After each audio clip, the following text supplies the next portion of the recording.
जनयौवनगर्वम् हरति निमेषात् काल सर्वं मा कुरु धनजन यौवनगर्वम् हरति निमेषात् काल सर्वं मायामयमिदम् अखिलं हित्वा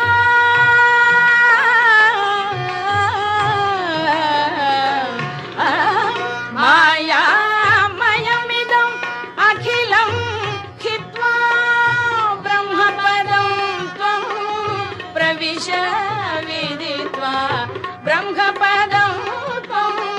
प्रविश विदित्वा